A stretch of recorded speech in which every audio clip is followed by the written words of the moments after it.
Come on in, pull up a chair, and take a load off, because today I'll be talking with Satine Phoenix and Jameson Stone about a brand new 5e adventure setting, which is launching on Kickstarter tomorrow. That's right, April 22nd. And of course, I'm talking about Sirens, Battle of the Bards. And we'll jump on into the proceedings right after this.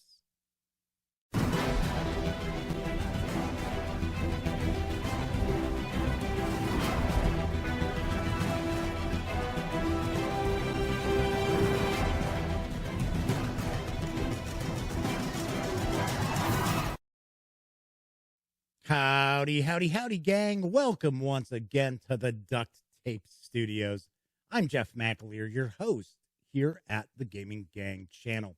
As I mentioned in the open, I had an opportunity today to talk with Satine Phoenix as well as her husband, Jameson Stone, about this really cool sounding new 5e adventure setting that is going to launch on Kickstarter tomorrow, April 22nd. And of course, I'm talking about Sirens, Battle of the Bards. And without further ado, let's jump right on into the interview. Satine Phoenix is joining me today. We are going to be talking about a cool Kickstarter that is actually launching tomorrow. And first off, I want to say hello again. We talked back at the last San Diego Comic-Con. Yeah, I had a chance to chat with you, and it's good to see you once again. Good to see you. Yeah, last time we were next to the Legion M car, which was really cool. Yeah, and people were driving by and going, whoa. And I had gotten emails from people asking if it was your car, and how come we didn't shoot video of you driving off into the sunset? And it was like, well, we weren't going to steal the car. Yeah, I mean, it is my friend's car, and I should probably ask him if I could drive it just once. But I actually, since that interview, I saw it in my neighborhood in Los Angeles. I have no idea who actually owns it. Like, I know that it's a Legion M car, and my friend is like, he works for Legion M, but I don't know who owns it. But it was kept moving around my neighborhood in Sherman Oaks. It was really funny. Stalking you. I'm like, who is here? Hey, wait a second. Isn't that Christine driving by? What's going on here? So we're going to talk about something pretty cool that is on the horizon. Now, before we jump into that, I do want to mention you wear a lot of hats. I do. You're an artist. You're an author. You're a cosplayer. You have been a community manager for Dungeons and Dragons. You have hosted an actual play video series, which I think we're going to hear a little bit about. Oh, yeah. And I'm sure I'm forgetting a bunch of different stuff. You're a dungeon master, well-known dungeon master. Game master tips, you know, that whole Exactly. Right. So you don't mind being called a game master. Thank you. Yeah. Because it's like, no, it's Dungeons and Dragons, so you can't call me a game master. Some people are like that. No, you can't say dungeon master because they're trademarked. I don't have to concern myself with that. I'm not selling anything. Yeah, exactly. It's like I can say 5th edition Dungeons and Dragons. A lot of people, they can only say 5e or the world's oldest role-playing game. Yeah. So before we jump in, do want to also say thank you so much for all the charity work that you do. Every time I turn around, there's something cooking that you're in the midst of, and I love seeing that. I wish I saw more people in the industry involved in that, but I guess you're making up for that. Yeah, you know, I do a lot of charity work, but I focus on specifically Reach Out and Read, which is for children's literacy, getting kids to read from the ages of 6 months old to 18. And I'm a mentor for Fenway Jones, who runs Jasper's Game Day, which is for suicide prevention. And that one, I think, starts April 30th or May 1st, and is like a 2-3 week one. She started that a couple years ago, and it was just, you know, to honor her friend who committed suicide at her game, like not at her game table, but it was a player at her table. And now it's this international charity, and I'm so proud of her. So I've heard of it. Yeah. It's got to mean something if I've heard of it, because I live down here in the Duct Tape Studios, so I don't get out much. Yeah, I mean, she's 18 years old, so it's very impressive. Nice, very nice. So, just wanted to thank you for the hard work that you put in. Thanks. But we're here to talk about a Kickstarter that is going to launch tomorrow. It is for Sirens, Battle of the Bards, not Battle of the Bands, Battle of the Bards, which is from, maybe I'm pronouncing this incorrectly, but is it Apotheosis Studios? Yes, you got it. Apotheosis Studios. They brought you the Red Opera, the Warlock book. And so we're doing Sirens, Battle of the Bards. It launches April 22nd. I'm very excited. Yeah, you go to thebardbook.com to get more info. So let's talk about this a little bit, because it is, from what I understand, and I don't know much about it, but I believe it's a setting book. It's for 5e, and it is actually, some of the inspiration, I believe, is drawn from your previous actual play series, Sirens. And the players are living in a city that there's a revolution that they can be part of. They can be leading this revolution against a fairly oppressive, I guess, monarchy or government or what have you. Am I on the money with that, or am I way off base? It's almost like you've read the whole thing already. I read the press release. I read that. Somebody heard the word Sirens and came down. Hey, this is my husband, Jameson. Hey, everybody. Hey, how's it going? Hey, honey, come in and chat with us. Excellent. Heard you guys talking about Sirens Battle of Bards. Yes, yeah. we are. Yeah, Apotheosis Studios is his studio, and okay. Yeah, here, can you squeeze in more? Absolutely. Yeah, so it's a D&D 5e campaign and setting, and it has new mechanics on how to create a band if you're not a bard, but then how to be even more bard than you normally would play in a 5th edition campaign. So we've got 10 new subclasses for both. That's what I was going to mention, right? Yeah, super exciting. So originally I had To the Realms on the D&D Twitch, and then I brought it over to my own Twitch, Satine Phoenix Twitch, twitch.tv/Satine Phoenix. And so the book launches on the 22nd. The live stream relaunches with a new story. We have new Sirens and old Sirens, and that's on the 23rd. Oh, wow. So you have a return of your actual play series. Yeah. Arriving to coincide with the launch of the Kickstarter. Exactly. Yeah. It's really exciting. It's different than it was before because we were, in person. We could all sing together and perform together. Since everyone's a cosplayer or a musician or an operatic singer, it's a little more difficult to do that. They have to pre-plan a lot of the music, and we do this over Zoom, so it's really confusing. But it is really cool. We have a brand new Siren, Alicia Marie. We have Jason Charles Miller, Kellyanne D'Angelo, Kenley Shea, Cynthia Marie, and like I said, Alicia Marie is the new Siren. So you're gonna have a packed screen there with the various different players, and I wonder who is the game master for that. That's me. Yeah. So let's talk a little bit about the book itself, because I think, isn't it going to clock in about 300 pages? Yeah, I think it's going to be probably over 320 pages. Yeah, we're super excited. About 20 adventures, so 10 core adventures, an additional 10 side quests. Our city, it's this beautiful city built out in a desert on the top of an oasis with 10 districts. And each district are built on these discs going higher and higher and higher, kind of reaching up towards the heavens. And each location will have key places for parties and adventurers to go and explore. There's amphitheaters, there's underground magical fighting rings. You got to have that in a city. Oh, absolutely. Every city's got a battle arena. I mean, come on.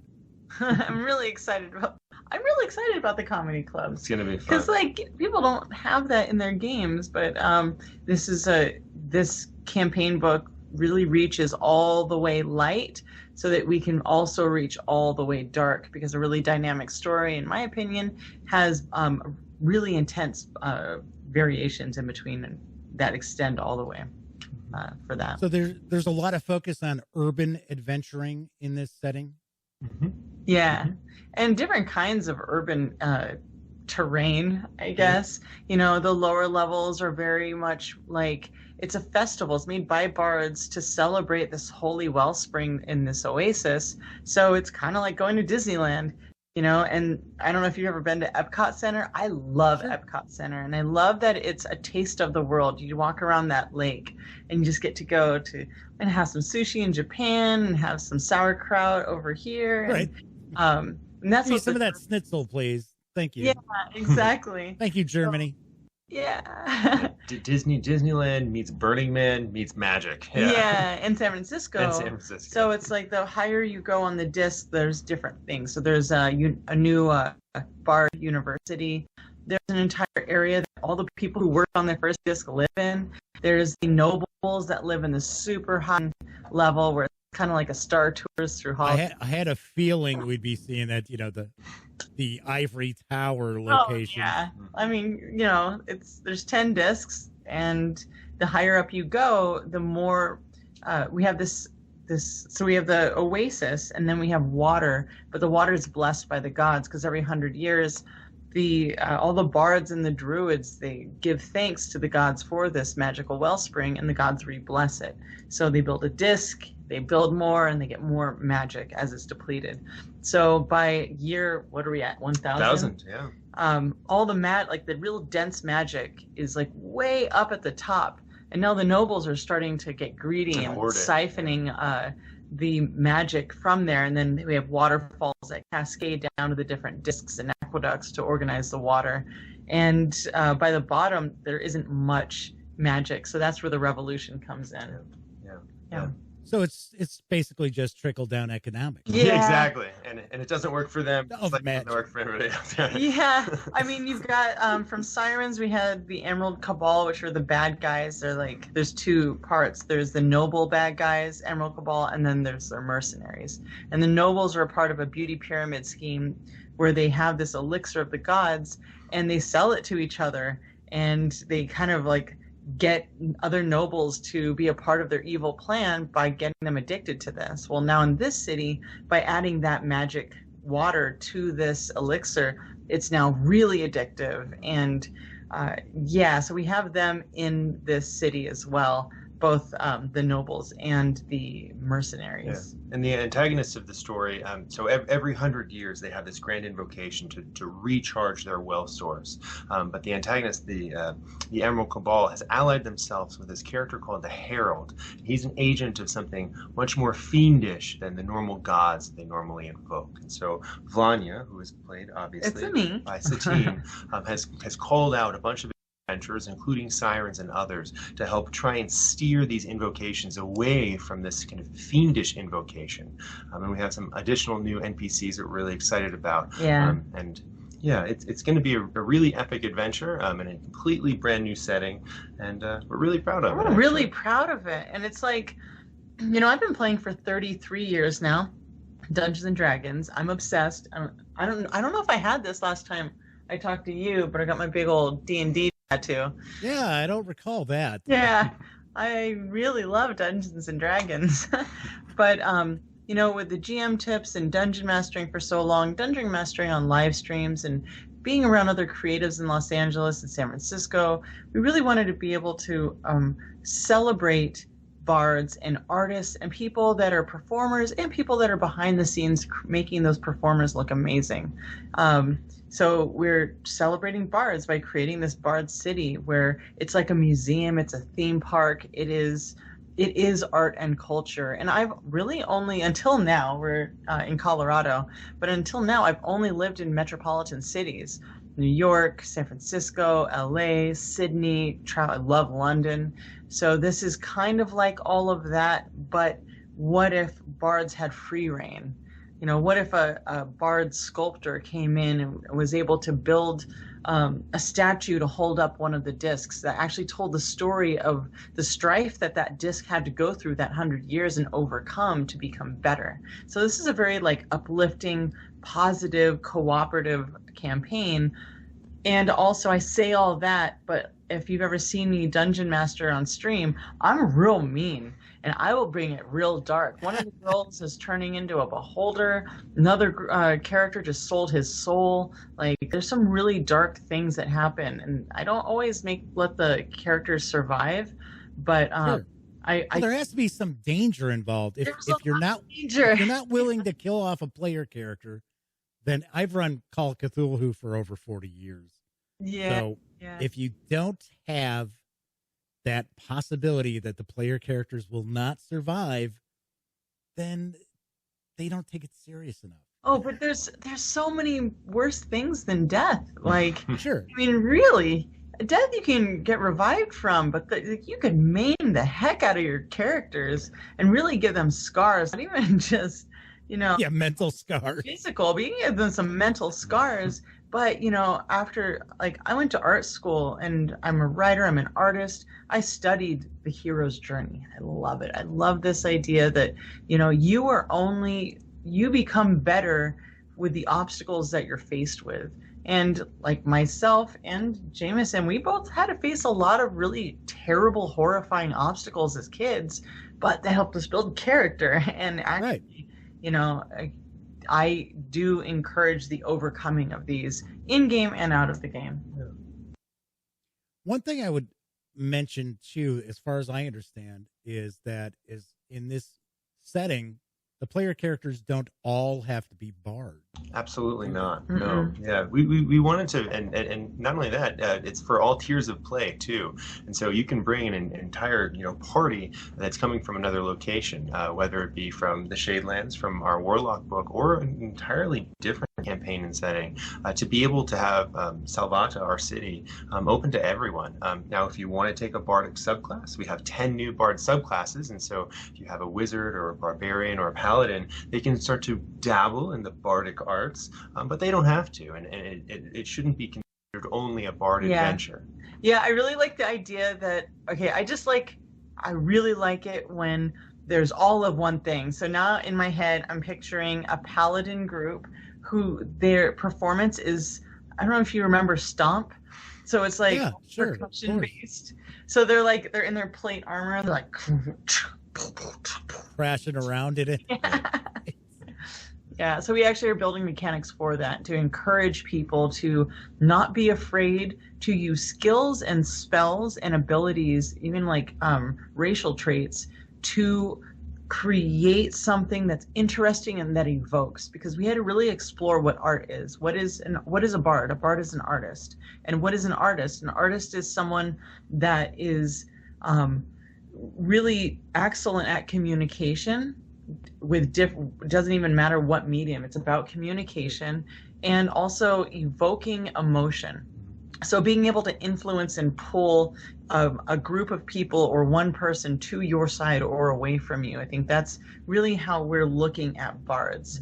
So it's not just I'm the stage performer or I'm a singer or I'm a storyteller. It's I am our favorite right now is the tattoo bard. Yeah. So like, what do you do if you're an artist and you tattoo something, like you tattoo someone's tongue and then suddenly they can speak multiple languages, or, you tattoo their feet. Now they've got speed, and, or being able to take my phoenix off and then have that be my familiar. Yeah. That would be really cool. Yeah. So Of course. not just, performance, but it's also for people who are just straight up introverted. I was going to say, if you tell them about the introvert versus extroverted parts too. Yeah, so we've got, I guess now would be a good time to talk about my favorite subclasses. Sure. Okay. All right. So we've got my favorite two so far are the anatomy bard, because I went to art school, and one of the coolest things that I learned as an artist, as a classically trained illustrator, was anatomy. And we would do sculpture, and we would do life drawing. We'd really study the inside and the outside of people. So what does that mean? Well, now I can be a bard bodybuilder, or a gymnast, or a belly dancer, or someone else that can evoke emotion or response. Or we've got the geometry bard, which I love math, and I think it's That's so pretty wild. Geometry bard. Yeah, Yeah, so you got your geometry bard, and there's a couple things that we have that we're probably going to be posting very soon, where it's a top-down version of our city of Salvata, and the entire thing is based off of the golden ratio and also the Metatron's cube, which has all the platonic solids in it, which are our dice. Plus, we added the D10 because that isn't a part of the platonic solids. So, what does that even mean? Well, this person might be an architect. So who builds these beautiful, inspiring cathedrals or buildings or even just a restaurant? It's going to be the architect bard, and they can build things, maybe set traps.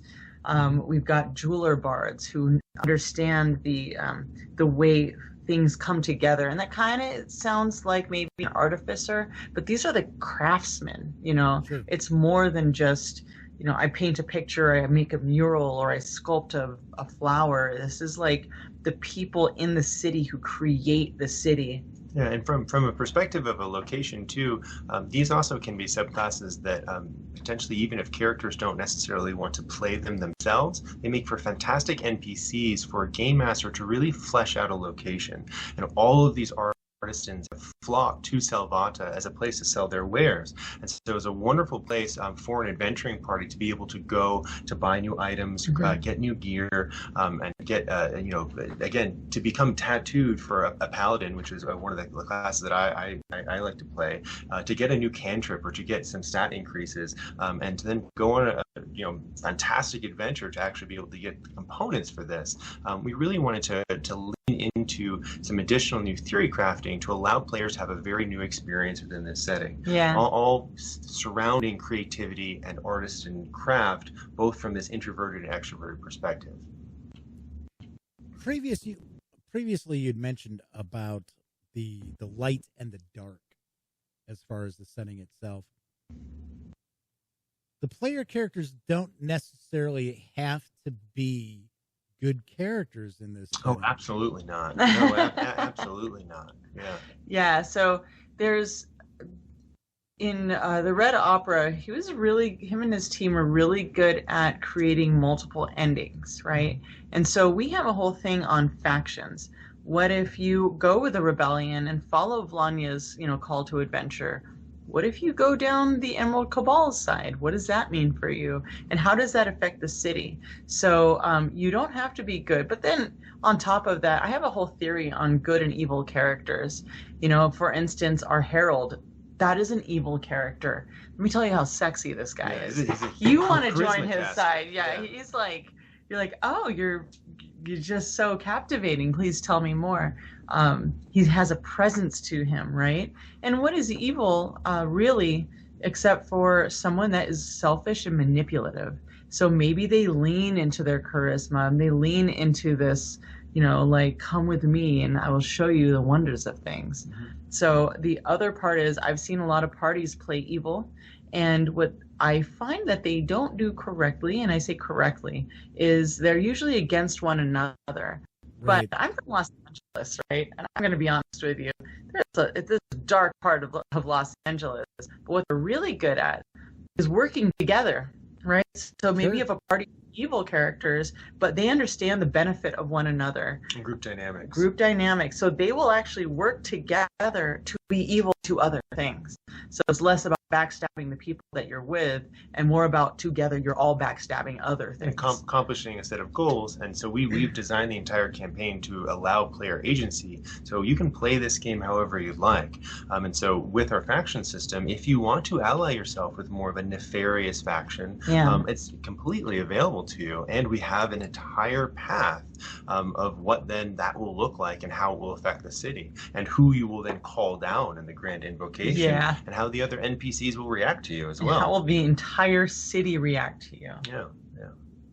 In my opinion, faction play is always super important in Dungeons and Dragons, and I think sometimes that it falls to the wayside in a lot of adventures, or some adventure publishers or authors don't take advantage of utilizing various different factions who all have their own goals.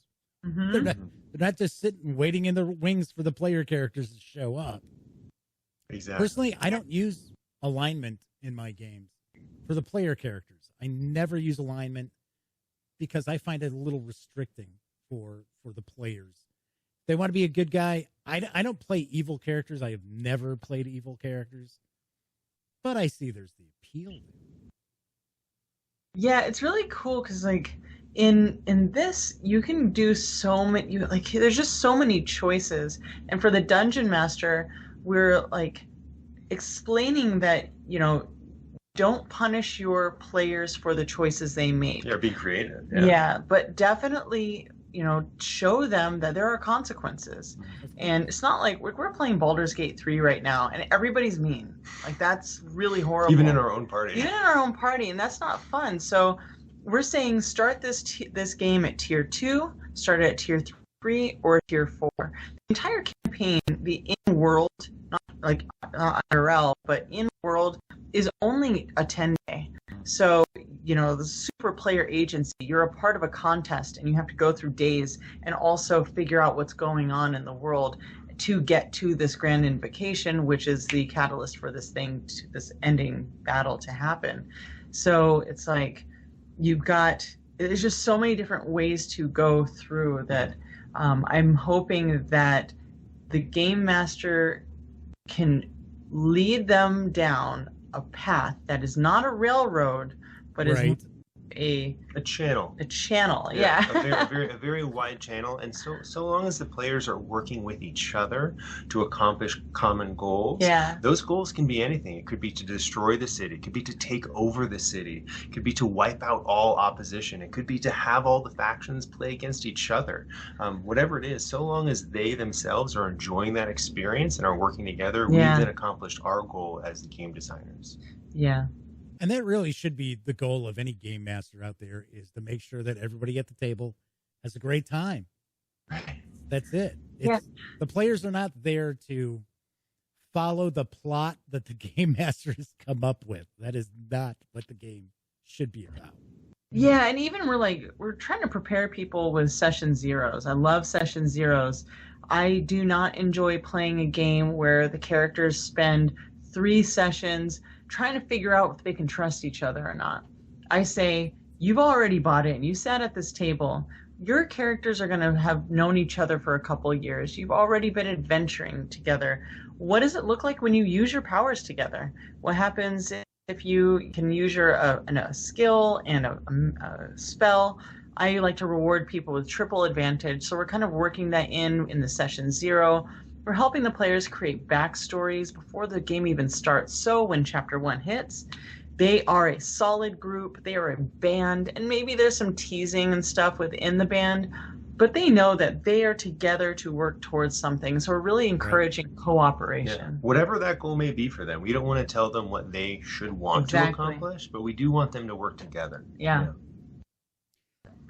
Something else I wanted to ask about is, with this Kickstarter, it looks to me that you've got a lot of partners on board with some very cool stuff. So why don't we talk a little bit about what's out there going to be in the Kickstarter beyond just Sirens itself, the book?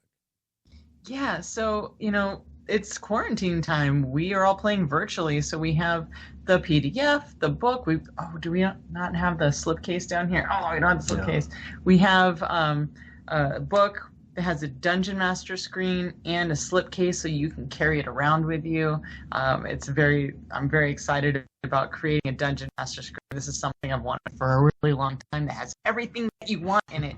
Very easy to look at.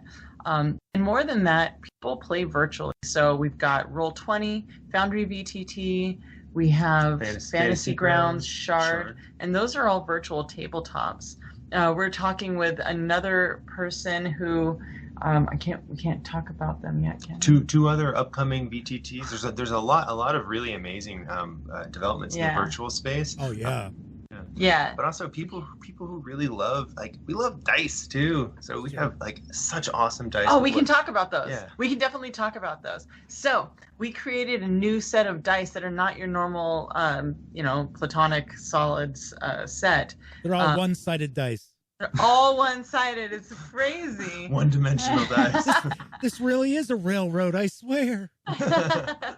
It's all 20s. It's only good Brits. I actually have one that's a 30, and it looks like a 20, and I'm just like, whoa. I've seen that. I remember like, this is not fair. I think I have one that's all 20s on all sides as well. But we have dice made by Level Up Dice that are Bard shaped. So we have, for the percentile, we have a pen and an inkwell, and you roll them together, and that's got your double zeros. That's your percentile. We've got a loot D4. We've got a stack of books that are askew for a D6. And my favorite, it's the coolest, is the mic drop. So we have a D20 that's a mic, and so you roll it. I don't know if you've seen the unicorn dice Level Up, but this is along the same lines where you roll it, and it's not a bouncing one. It kind of like rolls, so it's thicker on one side, thinner, so tapered down. But yeah, they all roll amazingly, and they're super unique. They're so unique. I'm very proud of them. That's pretty cool. Yeah, we just wanted to show like what happens if you let an artist do things that artists like to do, like be really creative and also useful. So, you got your dice. We actually do have a set of dice that will fit in your normal dice holder. Standard full set, yeah. Yeah, and then we have Wormwood, which they just are the coolest. They've got we're doing the trays, the personal trays, and the master vault, but it's a new master vault that'll fit your dice and your minis. So they've got like really cool, and you can even fit these new dice in there as well. And then the tray itself has the city of Salvata printed in full color, so you can roll into the city. Yeah. So in the actual base of the dice tray itself, is printed on fake leather, on vegan leather, full color image of so Salvata. Cool. And then on the top for the Purple Heart version, we have a metallic inlay the brass inlay. Yeah, it's real cool. Yeah, of the sacred geometry of the city. Yeah, so everything kind of fits together because I like to be very efficient. I don't want to carry a whole bunch of things. So we have it so that it's all compact and ready to go. And we have a full orchestral soundtrack. We just worked with Jason Charles Miller to do the Kickstarter video, which I sang on and did the narration for, and that was nerve-wracking, but that was very fun. And then he made me sound so cool. We have Sirenscape doing 10 audio, what did they call them? Adventure sound Sets. packs. Yep. Yeah. So each disc will have its own sound pack. Mm-hmm. it's too bad you're really not doing much for this Kickstarter, boy. I don't know. Oh, but wait, there's more. The biggest one. Wait, there's more. The biggest one is I don't know if you guys have heard of D&D in a Castle, but I've been doing this every year that they've been out. It's in London. It's in Lumley Castle, and essentially it's registration, a week at the castle where I'm going to run a Salvata game, and Jameson's going to be an NPC in it. And then they get, I think it's all the loot too. Yep. And all of our dice and everything are limited edition, signed by Satine. And so you're able to actually play this with Satine as your GM in a castle with D&D in a castle. And it'll be a custom 3-day one shot. Yep. Is that what it's called? Yeah, a custom adventure that will not have been seen or played by anyone else. Yeah. And you get knighted by the queen while you're there too. I mean, wow. Yeah. Oh, I did one of those, so I am a dame. We should get united. So there's a place online that you can just like fill out a form, and then boop, you are a Dame of Scotland. Or a Knight of Scotland. Yeah, it's super cool. It's like $40. You should totally do it. Kind of do that, buy a star, do the whole thing online. Yeah, we could all be knights. We could be in a castle and all be knights. Sounds great. Are there any final thoughts about Sirens Battle of the Bands that you want to cover that maybe we haven't talked about? Yeah, the entire team. This has been the coolest thing. Being a live streamer, I have a production company called Gilding Light, and we do really cool live streams. But this is different. I'm usually writing Sirens on my own. We have an amazing team. So we're co-creative directors. We have Rick Heinz, who's the writing director, and we have David Granja, who's the art director. And between the four of us, we came up with this beautiful, massive project. And even further, we've got about 12 writers, a handful of CG artists, graphic designers, layout artists, It's so impressive. We have a musician, Taylor. He's amazing. And other contract artists. We've got Deborah Ann Wall, who's doing a side quest. We have Chris Funk, who's doing a side quest. He's from the Decemberists, if you like the Decemberists. And it's just, I'm happy to not be creating something on my own and having to do all the things. It is the coolest thing to work with a bunch of artists where every single day feels like playing. So, and you put that company together, and this is so much fun. I didn't think I'd ever have this much fun making something. For artists by artists. Yeah. So I've got a final question. Actually has nothing to do with the Kickstarter, but I guess we should probably wrap up by pointing out once again, Kickstarter is going to begin on April 22nd. I believe it runs through May 22nd. On my birthday! Satine's birthday, yeah. And of course, people can visit thegaminggang.com. We'll have way more news, and we'll have the video, and I'll talk about it on the live show. But I wanted to ask a question, because I assume, Jameson, you've been involved with role-playing games for quite some time as well. You're a game master as well. Mm-hmm. What do you think is the thing that stands in the way for fledgling game masters to get started? Because I'm sure there are going to be people who have been like, I want to give that Dungeons and Dragons game a try, and I see this Kickstarter for this Sirens game, and it looks really cool, but I'm scared to get involved with it. What do you think's the biggest hurdle that new game masters have to get over? I think for me it's a confidence thing. So I'm both. I love TTRPGs, and I'm also a hardcore video gamer too. And so when I try to kind of convince new friends or new people to come into the TTRPG space and start playing tabletop, I like to try and encourage them to think it's everything that you can do in a video game RPG plus everything that you can't do in a video game RPG. Yeah. So you get the best of both worlds. And instead of being really railroaded on just like 3 dialogue options, you can say anything that you can think of. And it's okay to make mistakes. It's okay to fumble, and then you lean into that for the story.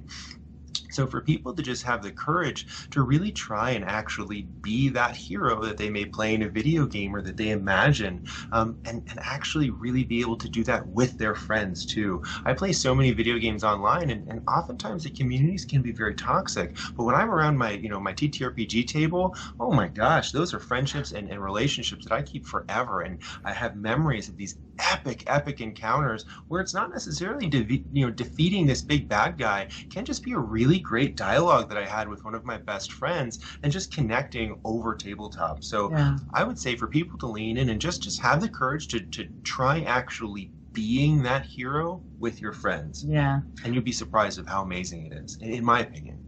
I find that the hardest thing is people think they have to make everything up. And I recommend just starting with the starter set. Read it. Read the book. Read the Dungeon Master's Guide. Read the Player's Handbook. You don't even need to read the Player's Handbook. Read the Dungeon Master's Guide. Get the starter set. Or just, ask somebody for a one-shot. Find a one-shot you like and run that one-shot. And then 3 more times. Because you don't know what it's like until you try it and do it and realize, oh my God, it's so much easier than you would think. Yeah. So it's the confidence of what do I do? Do I have to make everything up? And just doing the thing. I definitely try to steer people away from making things up their first time. And that's the beauty of a campaign and setting book of what we create. You don't have to be a fantasy novelist to be a dungeon master. You can, and I am, and that's awesome. Or you can pick up a campaign book and a setting book, and you can allow someone else who's spent years crafting this world for you as a new game master to entertain your friends. Yeah, don't reinvent the wheel. Let them do the work. Let them do the work for you. I mean, that was the whole premise of GM Tips, right? It's like I could give you my 2 cents on things, and which I definitely do, but I also bring in other people, like you're doing right now. We all are better because of the information we can share. And on that note, speaking of modules, we actually are giving away a free sample the day we launch. On Kickstarter, so you get the very first chapter of the book, and a couple things like the history of Salvata, so you can understand the world that you're playing in. So you can actually try it. Yeah, it you for can free. just try it for free. Yeah. I tell people all the time who are getting into game mastering, my biggest piece of advice is don't worry about the rules. People just are so slavish to rules out there, and it stands in the way from people having a really good time at the table.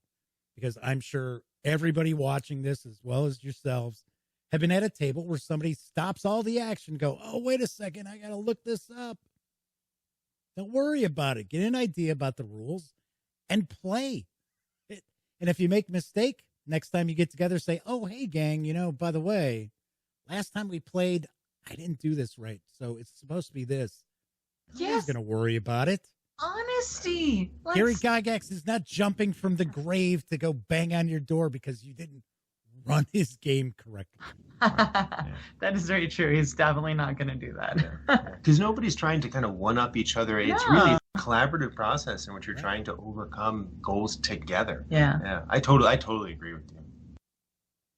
Any final words that you'd like to share with the audience, Satine or Jameson, before we wrap up? Tell them about your new shows. Your new shows on Twitch. So no, I'm sorry, we're out of time. We got to wrap this on up now. We did a Revivify spell on my Twitch channel, and so that's twitch.tv/Satine Phoenix. And we spent all of our time together working on this book. So we also spent all of our time together hanging out and playing games. So Monday nights we play Baldur's Gate 3. And Tuesday nights we do couples D&D where I dungeon master him and he's learning about paladins and sorcerers and it's super fun. And then Wednesdays I do game master tips. And also Sirens is coming back. That's very exciting. I'm getting the band back together. That's April 23rd. So that'll be on Fridays for 6 Fridays. And you guys can check out the book at thebardbook.com because Bards and Bard friends. Of course. Bards rock. Satine and Jameson, thank you so much for taking some time out to talk about the upcoming Kickstarter Sirens Battle of the Bards, which is coming from Apotheosis Studio and hitting Kickstarter tomorrow. Yeah. Yay! Thank you so much for having us. This is super fun. Thank you.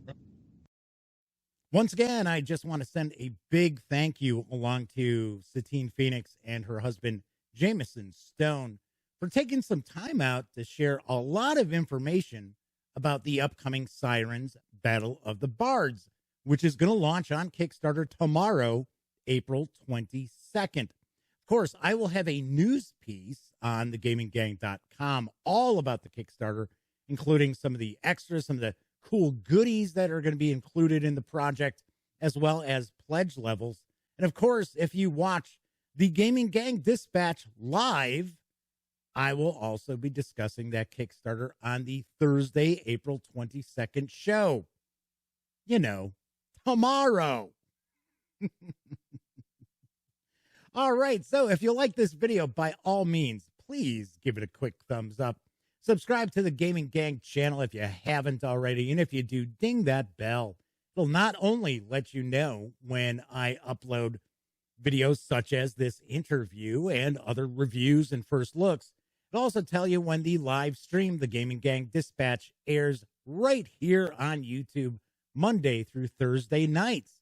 And of course, when you're not watching videos on the Gaming Gang channel, be sure to visit thegaminggang.com for all latest in gaming news, reviews, and a whole lot more.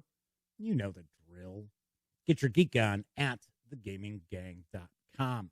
Once again, I'm Jeff McAleer. Thanks so much for taking some time out to watch this video. And of course, as I wrap up all of my videos during this never-ending pandemic, I certainly hope all of you out there are being smart and staying safe.